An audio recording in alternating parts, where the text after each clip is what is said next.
Thank you. Nice crowd. What a good-looking group of people. Well, we have some very, very good news today, and a lot of good things are happening for our country. Please sit down. My fellow Americans, this is Liberation Day, waiting for a long time. April 2nd, 2025 will forever be remembered as the day American industry was reborn, the day America's destiny was reclaimed, and the day that we began to make America wealthy again. We're going to make it wealthy, good and wealthy. For decades, our country has been looted, pillaged, raped, and plundered by nations near and far, both friend and foe alike. American steelworkers, auto workers, farmers, and skilled craftsmen, we have a lot of them here with us today.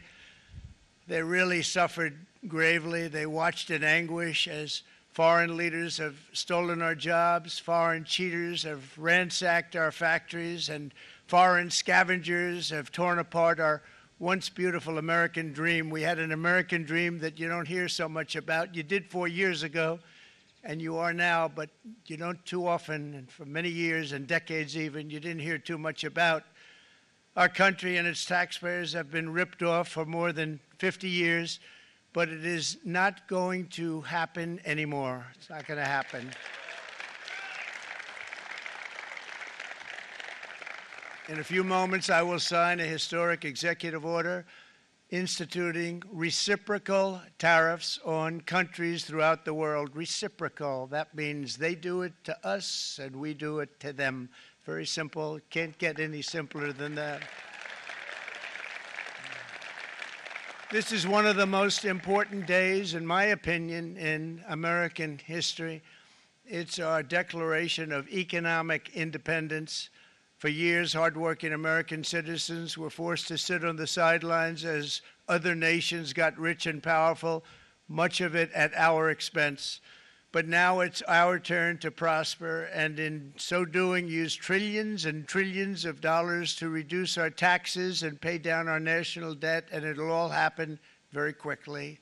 With today's action, we are finally going to be able to make America great again, greater than ever before.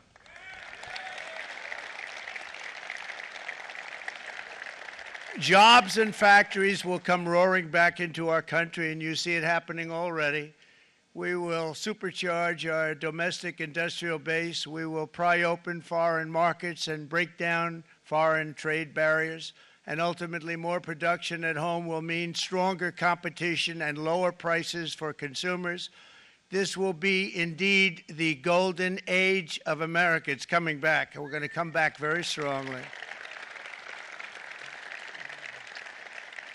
We're pleased to be joined on this momentous occasion by Vice President J.D. Vance. J.D., thank you. Thank you. Thank you very much. Where are you, J.D.? No, that wasn't too hard to find. I was looking, he likes to take a low-key attitude, so it'd usually be sit right in front. He's gaining a lot of confidence, Mike, isn't he? And nearly my entire cabinet is here, as well as Speaker Mike Johnson, who's done an amazing job.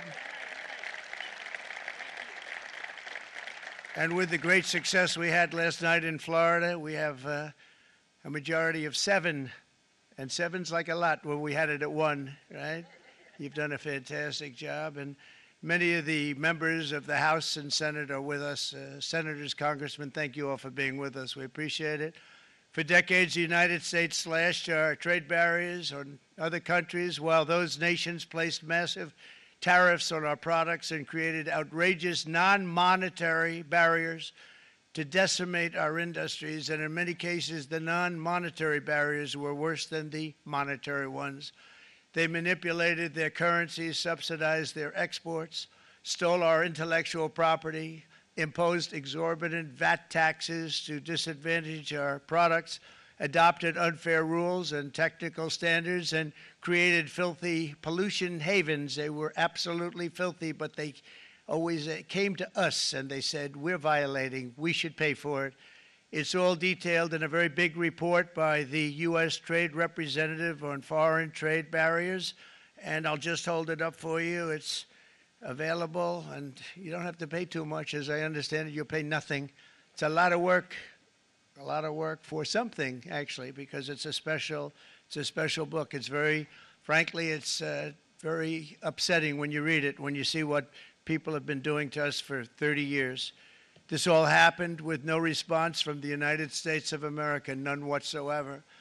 But those days are over. Let me offer just a few examples of the vicious attacks our workers have faced for so many years. The United States charges other countries only a 2.4 tariff on motorcycles. Meanwhile, Thailand and others are charging much higher prices, like 60%. India charges 70%. Vietnam charges 75%, and others are even higher than that. Likewise, until today, the United States has for decades charged a 2.5 tariff. Think of that, 2.5% on foreign-made automobiles.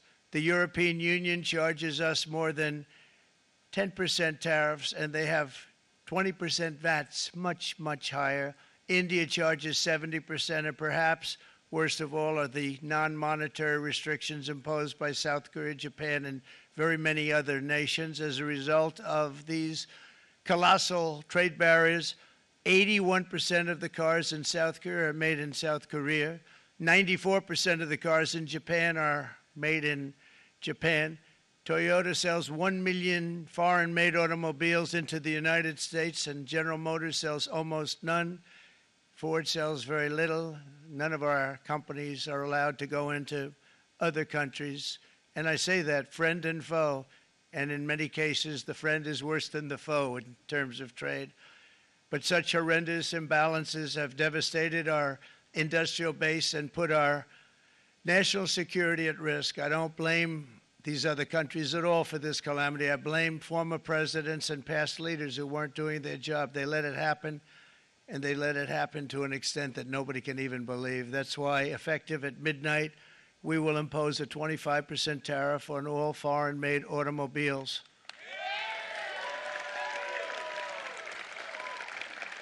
Thank you.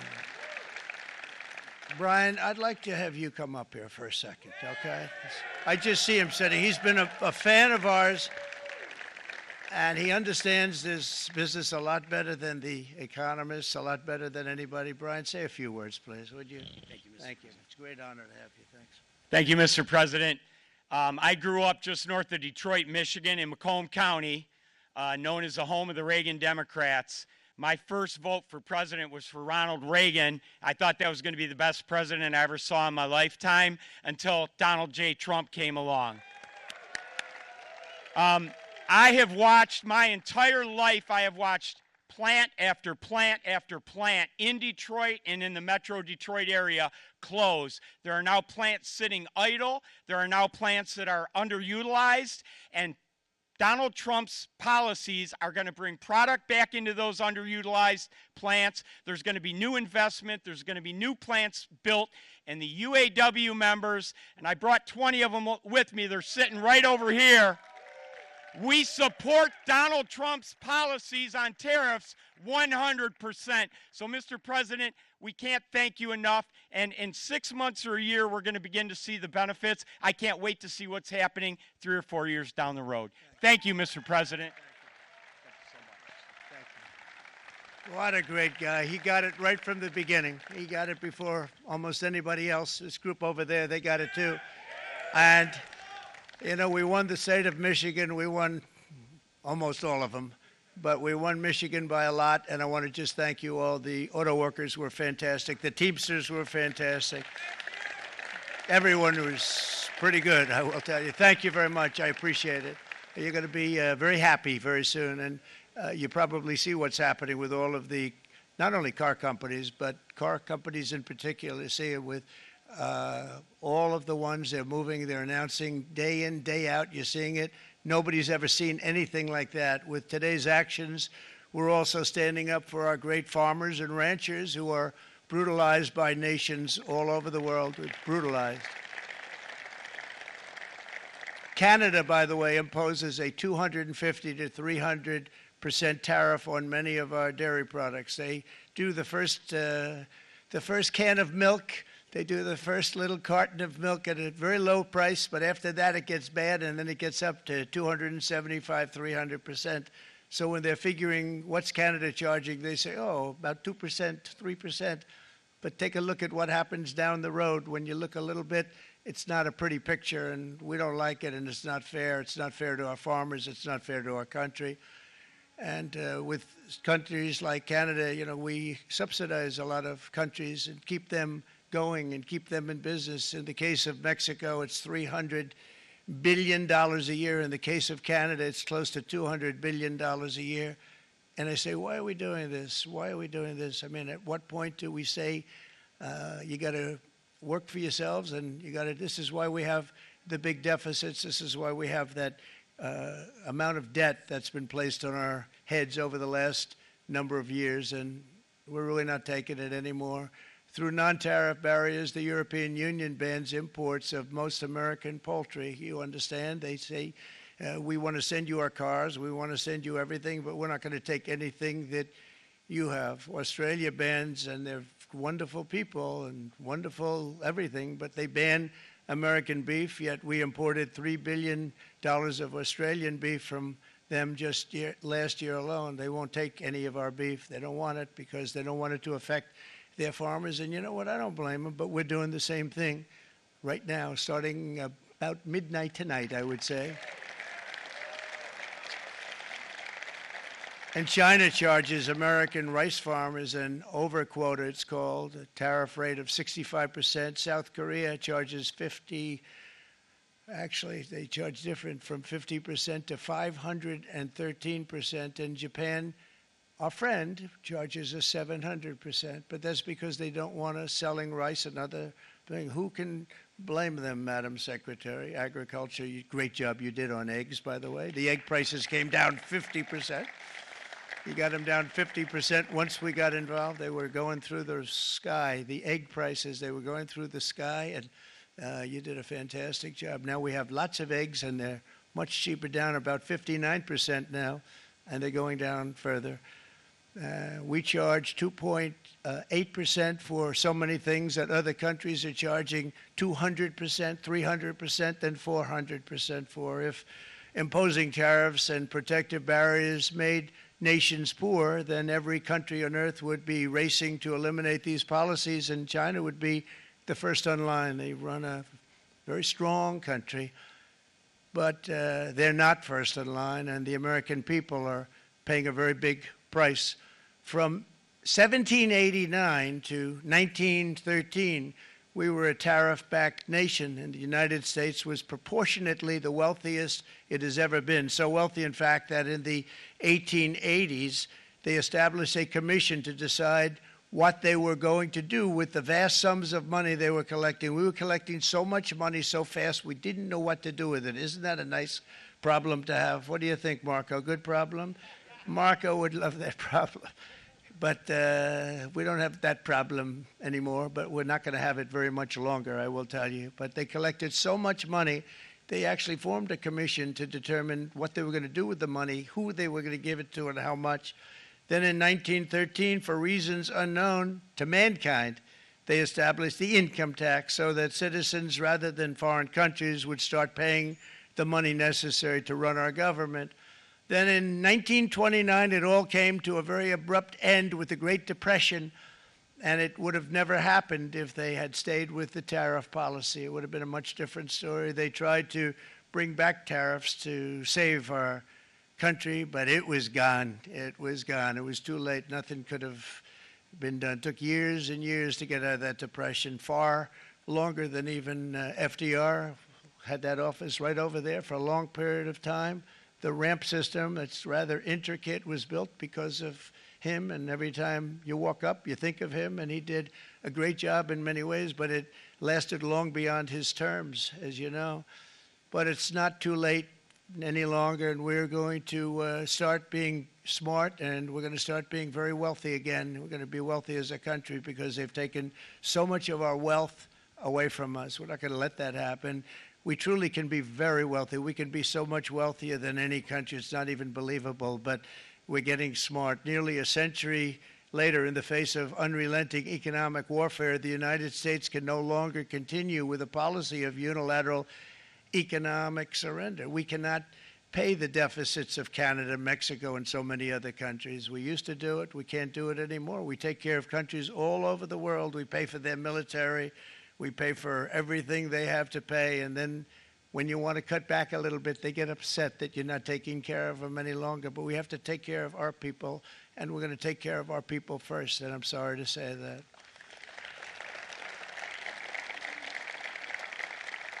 And today we're standing up for the American worker, and we are finally putting America first.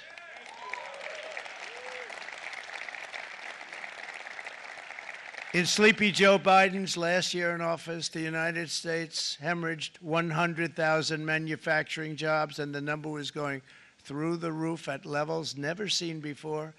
And our trade deficit reached a record $1.2 trillion, which is unheard of. Since the beginning of NAFTA, the worst trade deal ever made, it was a horror show. I was able to terminate it. They all said you'd never be able to get it out. We had to get approval from Congress to get it terminated. We had to live with that deal. It was the worst trade deal ever made by far. But since the very beginning of NAFTA, our country lost 90,000 factories. Think of what that is, 90,000. Think about putting a map up and putting tax on it. You wouldn't have enough room. 90,000. I said, is that possible? We had it checked 4 different times, and it was actually somewhat higher than that. And 5 million manufacturing jobs were lost while racking up trade deficits of $19 trillion. That was the worst trade deal ever made. As a result of these gigantic losses, foreign nations now own $26 trillion more of American assets than think of this, than the Americans own of their own foreign assets or other foreign assets. The United States can no longer produce enough antibiotics to treat our sick. We have a tremendous problem. We have to go to foreign countries to treat our sick. If anything ever happened from a war standpoint, we wouldn't be able to do it. We import virtually all of our computers, phones, televisions, and electronics. We used to dominate the field, and now we import it all from different countries. A single shipyard in China now produces more ships every year than all of the American shipyards combined. Think of that. And it was a business that we used to dominate. We used to dominate it totally. In short, chronic trade deficits are no longer merely an economic problem. They're a national emergency that threatens our security and our very way of life. It's a very great threat to our country. And for these reasons, starting tomorrow, the United States will implement reciprocal tariffs on other nations. It's been a long time since we even thought of that. We used to think about it a lot. We didn't think about it for many decades, and you see what's happened. For nations that treat us badly, we will calculate the combined rate of all their tariffs, non-monetary barriers, and other forms of cheating. And because we are being very kind, we're kind people, very kind. You're not so kind when you got ripped off with your salaries. My auto worker friends and my Teamster friends and all of the unions that typically voted Democrat, they're not voting Democrat anymore because worker, whether union or non-worker, they're for the Republicans now. That's what happened. But we will charge them approximately half of what they are and have been charging us. So the tariffs will be not a full reciprocal. I could have done that, yes, but it would have been tough for a lot of countries. We didn't want to do that. I'd like to see the chart if you have it. Could you bring it up, Howard? This is our great Secretary of Commerce, Howard Lutnick. Thanks, Howard. So if you look at that, China, first row, China, 67%. That's tariffs charged to the USA, including currency manipulation and trade barriers. So 67%, I think you can, for the most part, see it. Those with good eyes, with bad eyes. We didn't want to bring, it's very windy out here. We didn't want to bring out the big charts because it had no chance of standing. Fortunately, we came armed with a little smaller chart. So 67%, so we're going to be charging a discounted reciprocal tariff of 34%. I think, in other words, they charge us, we charge them less. So how can anybody be upset? They will be because we never charge anybody anything, but now we're going to charge. European Union, they're very tough, very, very tough traders. You know, you think of European Union, very friendly. They rip us off. It's so sad to see. It's so pathetic. 39%, we're going to charge them 20%, so we're charging them essentially half. Vietnam, great negotiators, great people. They like me, I like them. The problem is they charge us 90%. We're going to charge them 46% tariff. Taiwan, where they took all of our computer chips and semiconductors. We used to be the king, right? We were everything. We had all of it. Now we have almost none of it, except the biggest company is coming in. We're going to end up with almost 40%. Lee Zeldin's working to get their approvals. And it's an amazing company. Mr. Wei, of one of the great companies of the world, actually. They're coming in from Taiwan, and they're going to build one of the biggest plants in the world, maybe the biggest for that. But 64%, we're going to charge them 32%. Japan, very, very tough, great people. And again, I don't blame the people for doing it. I think they're very smart in doing it. I blame the people that sat right in that Oval Office, right over there, right behind the Resolute desk or whichever desk they chose. Japan, 46%. They would charge us 46%, and much higher for certain items like cars, you know, little items like cars. 46%, we're charging them 24%. India, very, very tough, very, very tough. The Prime Minister just left, and he's a great friend of mine, but I said, you're a friend of mine, but you're not treating us right. They charge us 52%. You have to understand, we charge them almost nothing for years and years and decades, and it was only 7 years ago when I came in, we started with China and charged them. We took in hundreds of billions of dollars from China in tariffs. And they understood, honestly. President Xi understood. He said, look, I understand. And the other countries, and they all understand. We're going to have to go through a little tough love, maybe, but they all understand. They're ripping us off, and they understood it. Prime Minister of Japan, Shinzo Abe. He was a fantastic man. He was unfortunately taken from us, assassination. But I went to him and I said, Shinzo, we have to do something. A trade is not fair. And he said, I know that, I know that. And he was a great gentleman. He was a fantastic man, but he understood immediately what I was talking about. I said, Shinzo, we have to do something. He said, I know that. And we worked out a deal, and it would have been a much better deal, but frankly, there were many years left on the deal that was made previous to my getting there, but it was something. If you look at Switzerland, 61% to 31%. Indonesia, Malaysia, Cambodia. Oh, look at Cambodia, 97%. We're going to bring it down to 49. They made a fortune with the United States of America. United Kingdom, 10%, and we'll go 10%. So we'll do the same thing. South Africa, 60%, 30%, and they've got some bad things going on in South Africa. You know, we're paying them billions of dollars, and we cut the funding because a lot of bad things are happening in South Africa. The fake news ought to be looking at it. They don't want to report it. Brazil, 10%, 10%. Bangladesh is 74%. So you see what's going on. Pakistan, 58%. Sri Lanka, 88%. So what we're doing is we're taking not the full, we could take the full 88%. Thanks a lot, Howard. He's doing a very good job. How's he doing, all right? I think you better take it with you. It's not going to last very long. He's going to put it, it's going to follow you down with the wind. I brought a hat just in case it got too windy, but here, would anybody like a hat? I'm not giving it to a cabinet. I'm giving it to the auto workers. Come here.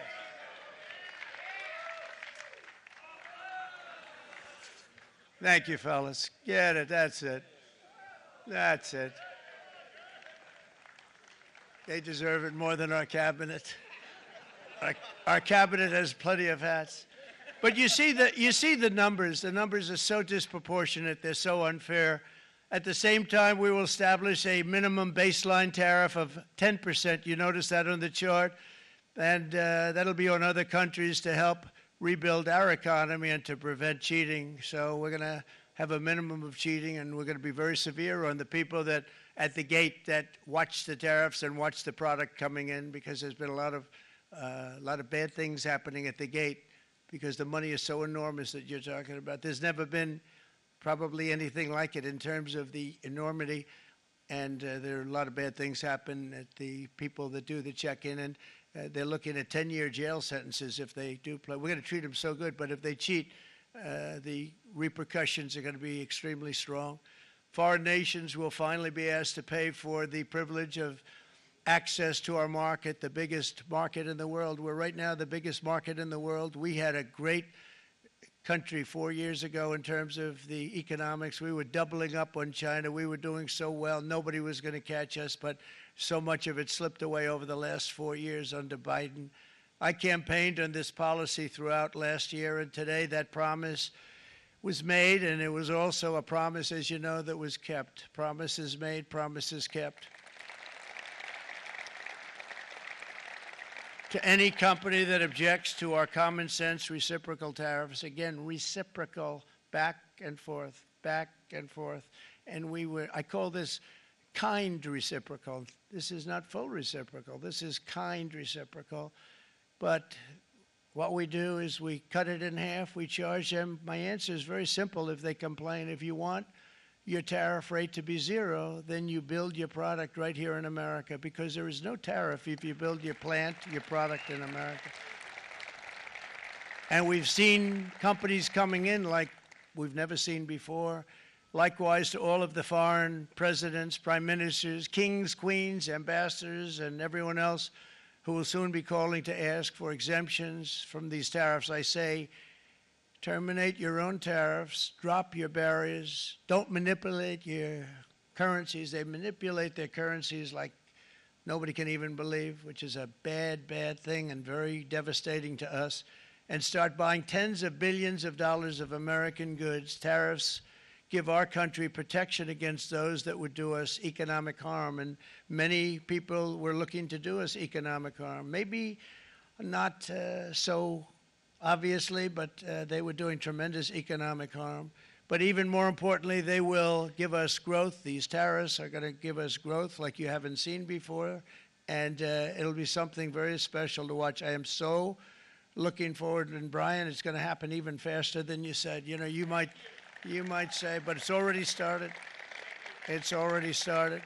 Work's already begun on plants all around the country, and you see that as before. These are big, rich companies. We have $61 billion started on a big plant going up. It's going to be announced over the next 2 days, and they already started work. Many of these the biggest companies in the world, they've committed to build, build, build. We're going to build, build, build, sir. And they came here to see me, and they wanted to know if they could have a press conference. I do as many as I can. I'm pretty busy trying to stop Russia and Ukraine and the Middle East. We got to stop that. We got to stop the Houthis, which we're making tremendous. They like shooting ships down and out of the water, sinking ships. They get a kick out of it, but they're not getting such a kick out of it now, are they, Mr. Secretary? They're not getting such a kick out of that now. But here are just a short list of some of the companies that have already announced and committed to investment. And this is a company that built its factories and its plants in China. Apple is going to spend $500 billion. They never spent money like that here. They're going to build their plants here. SoftBank, OpenAI, and Oracle, great companies, are investing $500 billion almost immediately. NVIDIA, a hot company, is investing hundreds of billions of dollars. They just announced. TSMC, the biggest, most important company in the world of chips from Taiwan, with no investment from us, is investing $200 billion. And they said the reason was, number one, the election of November 5th, and number two, the tariffs. They don't want to pay the tariffs, and the way they're not paying it is to build their plant here. So we're going to go from almost no percentage. We used to have 100% of the chip market. Now it's all in Taiwan. Almost all of it's in Taiwan. A couple of other countries, but mostly in Taiwan. And think of it. We had 100%. We lost it because of people in that office that didn't do their job. They allowed it to be stolen from us. Johnson & Johnson, great company, $55 billion. Eli Lilly, $27 billion. Meta, is investing $500 billion. Wow. The MAC is investing $20 billion. CMA, CGM, $20 billion. And then you have Merck and Clarios, Stellantis, General Motors, GE Aerospace, Honda, Nissan, Hyundai are all putting in billions and billions of dollars, and they're committed 100%. So. And we've never had, and this is after 2.5 months. This is after just a short, this all took place as soon as we came out with what everybody wanted to do. You know, I watched a gentleman today on television, used to work with Lee Iacocca, a very respected automobile person, and he said, you know, because they're asking people, and they try and get as many negative people as they can, but they can't find them too much. It's pretty hard to find in terms of what we're doing, especially when they see all this investment. They said, so tell me, what do you think of what Trump is doing from the automobile standpoint? He said, I can't believe it.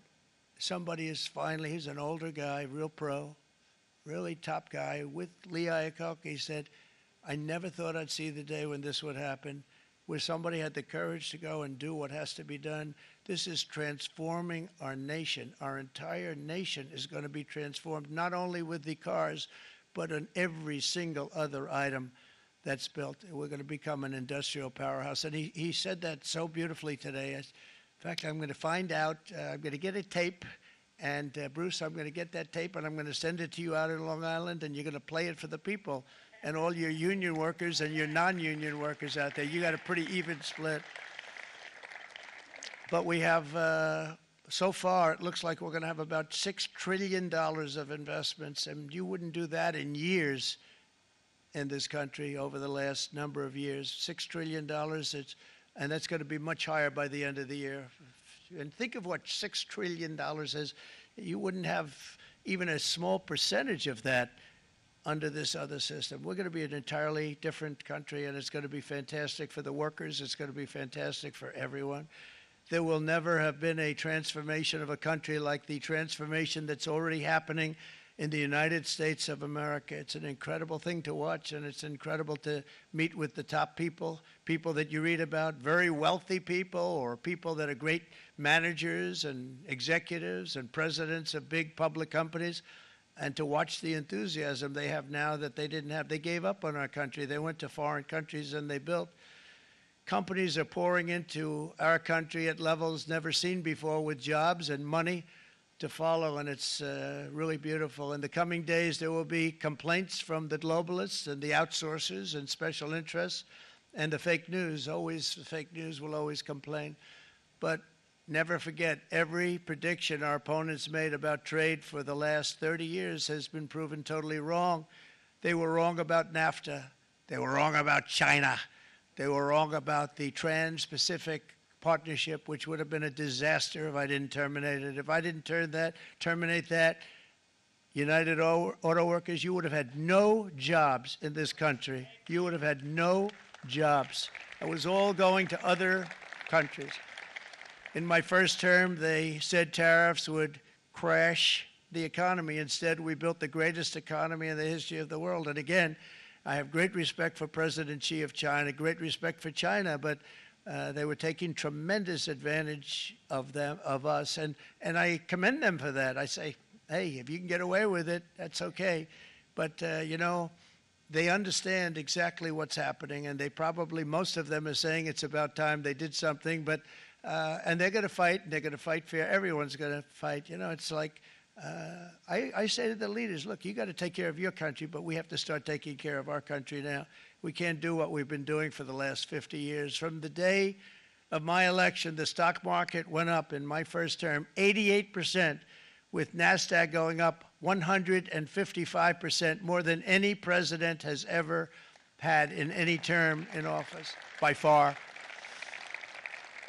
And I think we're going to blow that away. And maybe the numbers won't show, but I think they're going to show much better than even those numbers. But what you're going to see is you're going to see activity, that empty, dead sites, factories that are falling down.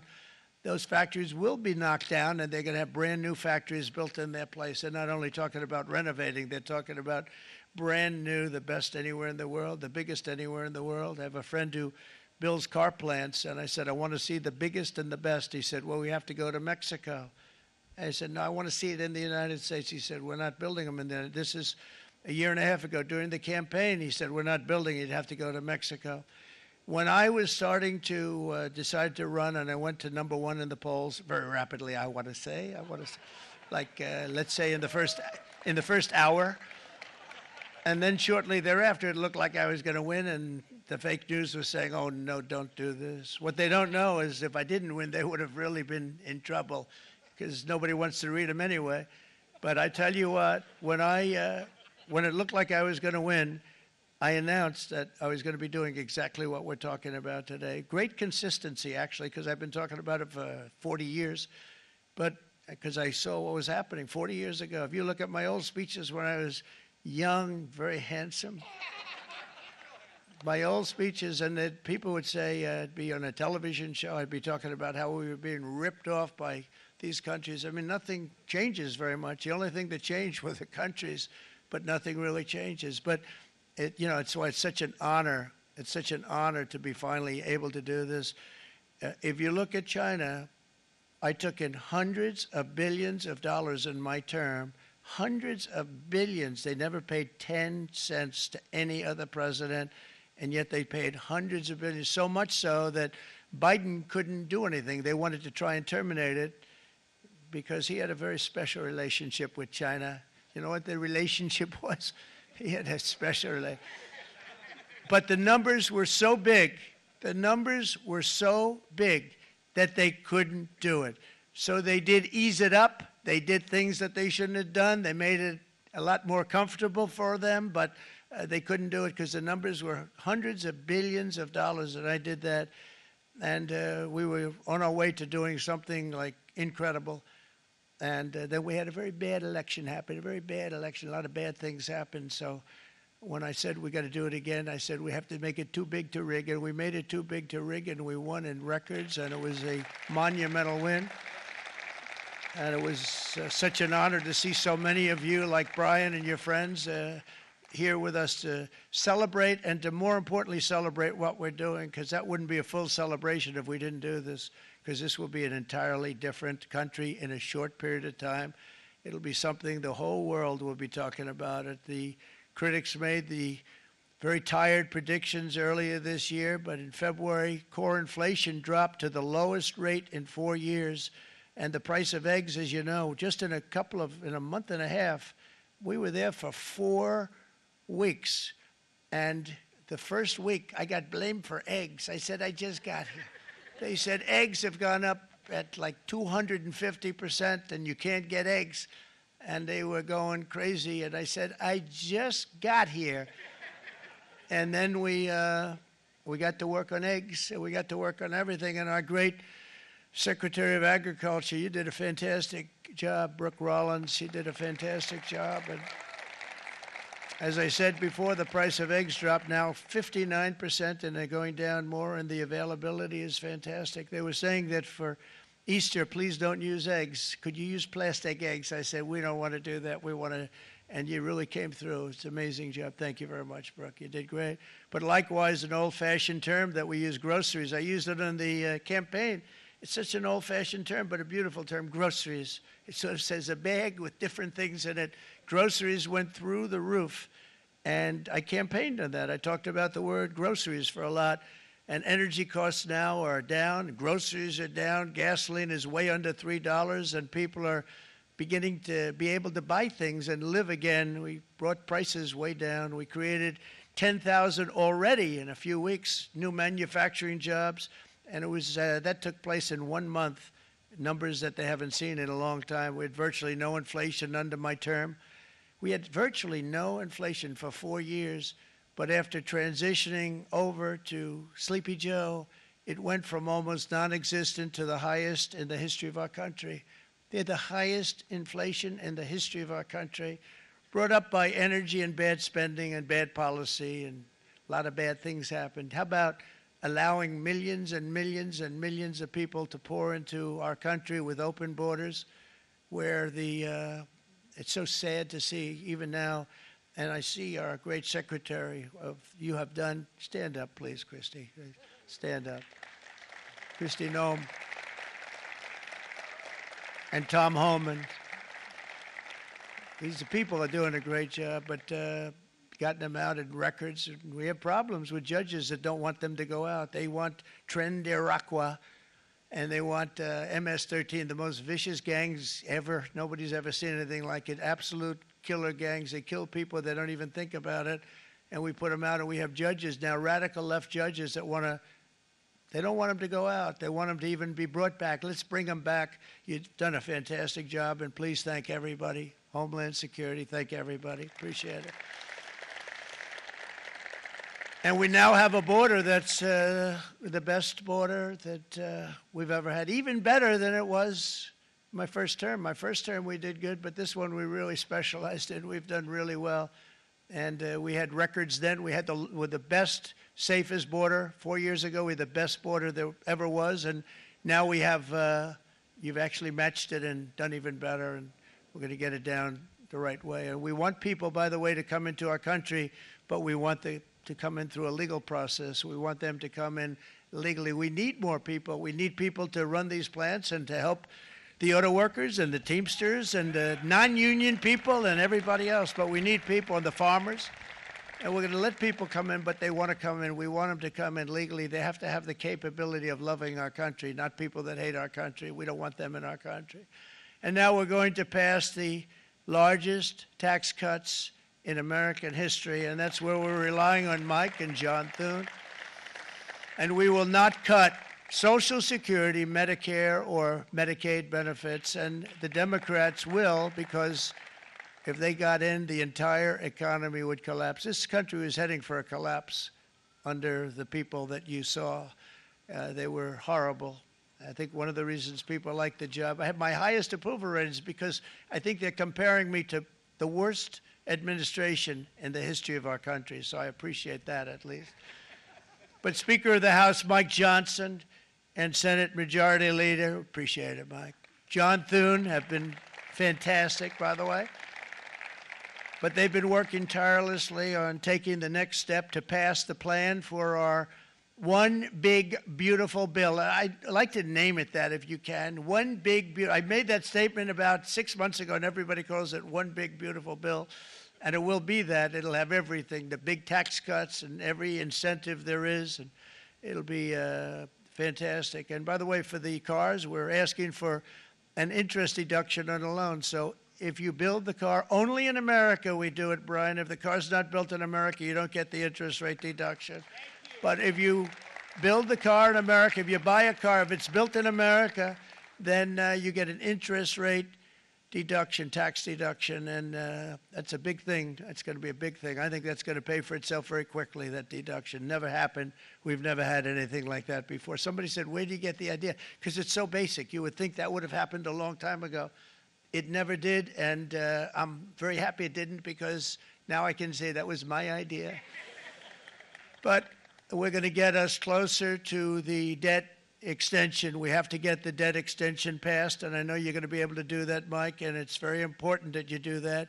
And all of the other things that the Senate budget plan gives us, along with working, because I know they're working together, John and Mike, and the two bills are going very well together. We need to get our shared priorities done, including certain permanent tax cuts. We want the tax cuts to be permanent, spending cuts, energy and historic investments in defense, border, and so much more. We're covering everything. These will be phenomenal. There'll be no bill like this going to straighten. One bill is going to straighten out our country for many, many years to come.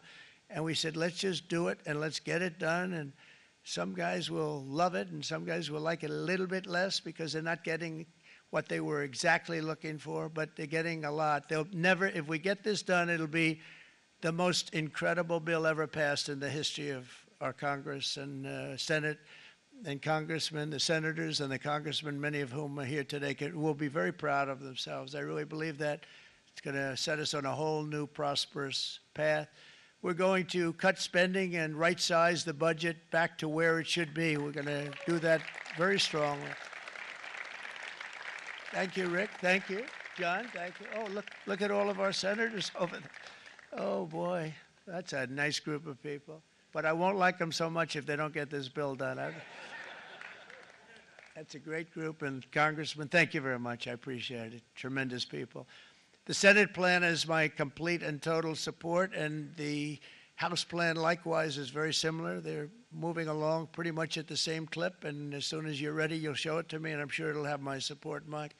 Every Republican congressman and senator must unify. We have to unify. We can't be separated. We have to get it done. We have to get absolutely everything we can, and we have to take care of the American people. That's the only thing that matters. We have to take care of the American people first. We need to pass this bill immediately, get it done, including debt extension. From this day on, we're not going to let anyone tell us that American workers and families cannot have the future that they deserve. We're going to produce the cars and ships, chips, airplanes, minerals, and medicines that we need right here in America. The pharmaceutical companies are going to become roaring back. They're coming roaring back. They're all coming back to our country, because if they don't, they got a big tax to pay. And if they do, I'll be very happy, and you're going to be very happy, and you're going to be very safe. We're going to build our future with American hands, with American heart, American steel, and we're going to build it with American pride like we used to.